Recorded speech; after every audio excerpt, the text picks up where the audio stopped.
De vous informer. Bonjour à tous et merci de votre attention.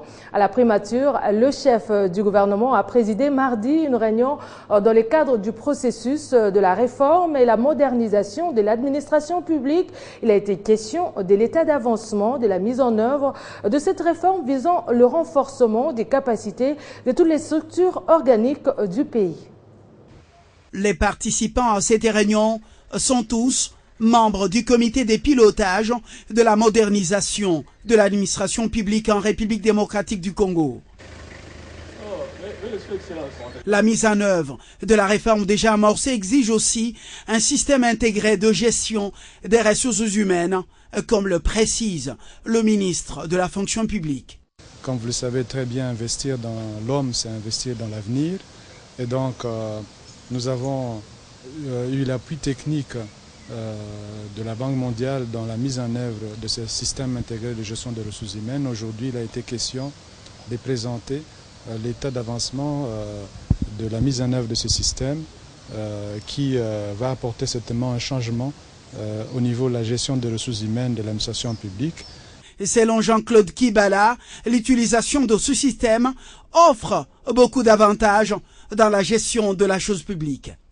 Nous venons de constater aussi qu'avec la mise en place de ce système, il y a lieu d'utiliser les avantages liés à cette interconnexion pour désormais que le membre du gouvernement puisse échanger un certain nombre de documents dans un réseau fermé, bien sécurisé.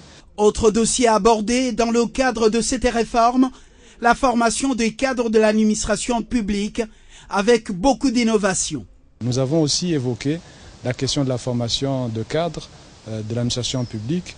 Nous avons aujourd'hui présenté un nouveau cadre organique et des structures organiques standards des ministères et des services publics dans lesquels nous avons la direction des ressources humaines. La réforme et la modernisation de l'administration publique au Congo-Kinshasa prévoit également la création d'une caisse des retraites pour la sécurité sociale des agents et fonctionnaires de l'État. Dans l'actualité également, cette énième évaluation de la déclaration de Nairobi mardi à Kinshasa.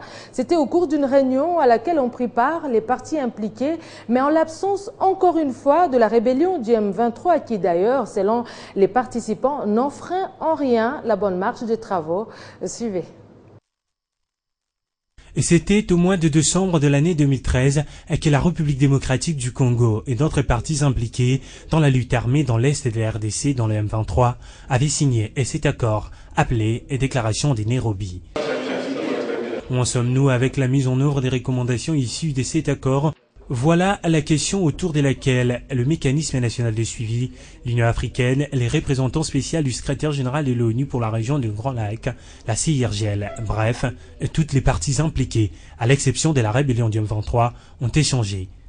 Il est clair pour le gouvernement de la RDC que le M23 constitue une force négative et que nous n'allons pas continuer à faire des va-et-vient au Rwanda et en Ouganda pour aller les chercher. La présence des témoins de la région ici, CIRGL, c'est pour résoudre une fois pour toutes ce dossier. La CIRGL qui suit de près ces dossiers estime que tout doit être mis en œuvre pour mettre complètement fin à cette affaire. Il faut que les choses marchent vite. Les pays ne peuvent pas être pris en otage à cause de petites questions parfois personnelles. Le coordonnateur du mécanisme national de suivi de l'accord cadre assure que le processus de paix et de stabilisation amorcé par le gouvernement congolais va se poursuivre au regard des avancées enregistrées. On a analysé aujourd'hui tous les points susceptibles de poser problème. Et comme je vous indiquais, en ce qui nous concerne, les choses sont claires, nous sommes prêts, conformément donc à la décision du chef d'État, à aller porter ce message en Ouganda, à aller porter ce message au Rwanda, pour que ceux qui sont concernés puissent, une bonne fois pour toutes, dire s'ils souhaitent rentrer en République démocratique du Congo, où toutes les conditions maintenant sont réunies, quant à ceux, ou s'ils souhaitent demeurer là où ils sont ou aller ailleurs. D'ici le mois d'août, le rapport final sera présenté au chef d'État de la région de Grand Lac, ainsi et peut-être tourner la page de la rébellion en RDC. Parlons processus électoral dans ce journal avec le lancement par la CENI, l'Union européenne et l'Institut électoral pour une démocratie durable en Afrique du projet de renforcement de capacité de la société civile congolaise dans l'observation citoyenne des élections à l'approche des élections au pays. Ce projet vise à assurer une surveillance objective et professionnelle en période électorale. 5 jours après le lancement du programme Congo Democratia pour le financement de la société civile en ce qui concerne l'éducation civique et électorale, la CENI vient de lancer un autre projet qui consiste à renforcer l'observation citoyenne et objective des élections en RDC. Nous avons salué la publication du calendrier électoral global, nous avons salué la loi électorale révisée et il y a un certain nombre de difficultés objectives qui se posent et donc nous saluons la volonté de dialogue pour surmonter ces difficultés. Et pour comprendre la quintessence de ce projet, Michel Dumont, ambassadeur de l'Union européenne en RDC, explique. La société civile a un rôle à jouer particulièrement pour l'observation des élections et ce, un double titre. D'une part, c'est une garantie pour la crédibilité des élections. Il y a un deuxième avantage qui est très important, qui est le caractère pacifique de l'élection. Un projet très ambitieux et dont l'exécution sera assurée grâce à l'expertise de l'Institut électoral pour une démocratie durable en Afrique, avec l'appui de l'Union européenne. Mais face au processus électoral déjà amorcé, quel est l'apport de ce projet pour la société civile congolaise? Évidemment, la société civile congolaise a toujours observé les élections, mais il s'agit à travers le procès de lui apporter un plus, c'est-à-dire lui permettre d'être beaucoup plus professionnel, d'être plus impartial, d'être beaucoup plus crédible et surtout de travailler en synergie. Le lancement de PROSEC constitue un acte de complémentarité qui enchante à la fois la CENI, le gouvernement et la société civile, car il permettra la tenue des élections libres et transparentes en RDC. Dans le même chapitre des élections, après la publication provisoire des listes des candidats à la députation provinciale, sachez que la Cour d'appel de Kinshasa-Gombe a ouvert mardi 7 juillet les audiences sur le contentieux des candidatures non retenues aux prochaines élections provinciales et au menu le terme doublon utilisé par la CENI pour expliquer la radiation de certains candidats de la liste ainsi que l'interprétation des articles 12, 20, 21 et 22 de la loi électorale. Mais la CENI affirme de son côté avoir fait son travail en toute impartialité. Regardez. Nous sommes dans la salle d'audience de la Cour d'appel de Kinshasa-Gombe. 33 dossiers sont sur la table. Les requérants sont des titulaires ou suppléants des partis politiques, toutes tendances confondues, désormais hors course. Ils fustigent la légèreté avec laquelle, selon eux, la CENI aurait traité leur candidature, affirmant que la centrale électorale avait mal interprété certains articles de la loi électorale. Nous avons constaté que la CENI, après avoir perçu les frais de dépôt de candidature, après avoir réceptionné les dossiers des candidats dans le délai fixé par elle, la CENI a omis de publier certaines listes en publiant dans d'autres circonscriptions, mais en omettant de publier d'autres candidats. La CENI notifie. Elle prétend avoir invité les chefs des partis politiques le 16 et le 17 juin pour leur faire état de la constatation des doublons. Mais elle n'a pas notifié aux clients ou aux requérants qui ont vu leur candidature déclarée irrecevable pour motif de doublons. Donc la notification était un préalable détail avant la publication des listes provisoires. Ils disent tout de même s'en remettre au jugement de la Cour d'appel de Kinshasa-Gombe. Nous sommes confiants dans la justice congolaise et la Cour est composée des juges férus du droit, dont nous estimons qu'elle fera œuvre de justice. La justice puisse nous départager. De leur côté, les avocats de la CENI affirment que leur institution a publié la liste provisoire après examen et étude minutieuse du dossier de chaque candidat, conformément aux prescrits de la loi électorale en vigueur. À l'issue d'une séance houleuse de plaidoiries et répliques, la Cour a pris l'affaire en délibéré. Elle devra se prononcer dans 7 jours. L'actualité en bref au Burundi, sans surprise, le Congrès national pour la défense de la démocratie, force de défense de la démocratie, a remporté haut la main les législatives organisées le 29 juin au Burundi. Le parti au pouvoir a gagné 77 sièges sur les 100 qui comptent l'Assemblée nationale.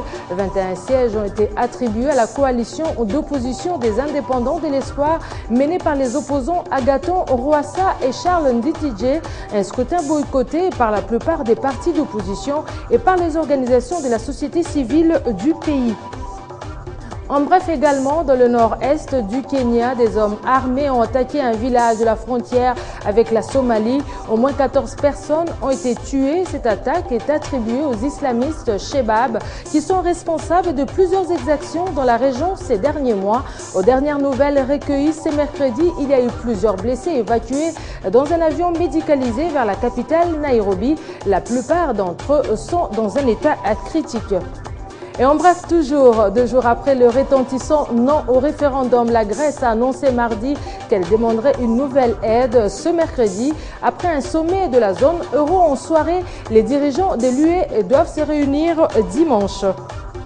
Revenons sur les 5 ans de votre chaîne Télé 50 avec les encouragements et cadeaux qui continuent de nous parvenir. Tenez, hier mardi, une délégation des étudiants de l'Université de Kinshasa regroupée au sein du Cercle de réflexion pour l'émergence de la jeunesse congolaise est venue remettre un cadeau au directeur général de Télé 50 ainsi qu'à tout le personnel. Ils ont salué les professionnalismes et les travaux abattus sur l'ensemble de l'espace 50.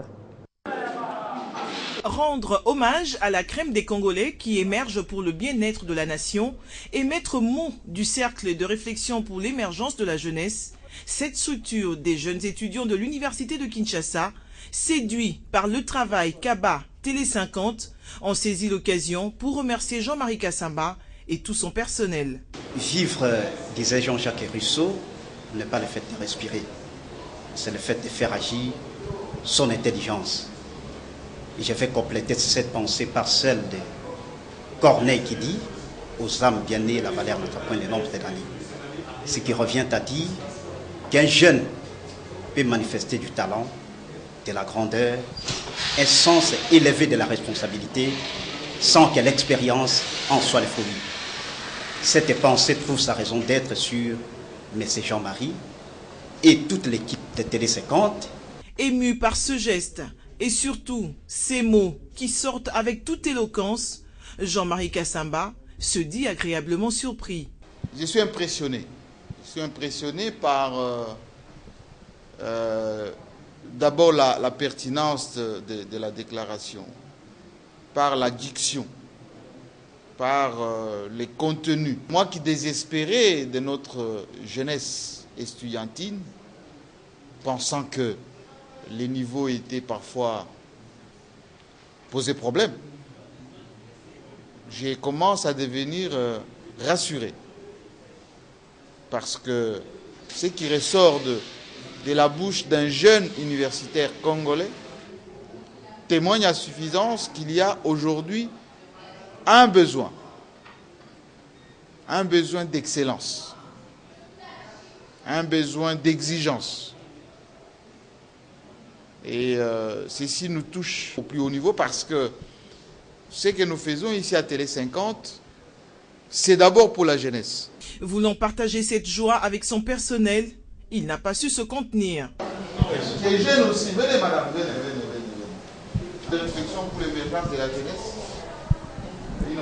Les futures élites ont remis au DG de Télé 50 un mémo et Jean-Marie Kassamba promet de ne ménager aucun effort pour le faire parvenir auprès du chef de l'État, lui dont la question de la jeunesse préoccupe au plus haut point. Et en sport, on va parler du Daring Club Motema Pembe qui a connu, vous le savez, une saison blanche cette année. Le team vert, blanc et rouge a terminé avant-dernier au 20e championnat de la Ligue nationale de football et puis déversé à la Coupe du Congo, éliminé au tour final. Un bilan mitigé qui a poussé Martino Kavoala, un des administrateurs de cette équipe, à solliciter une table rase avant l'entame de la saison. C'était au cours d'une interview exclusive qu'il a accordée à votre télévision. On l'écoute, il est au micro de Doudou Mbala. Non, mais le bilan, il est mitigé. Le bilan, il est vraiment négatif. Parce que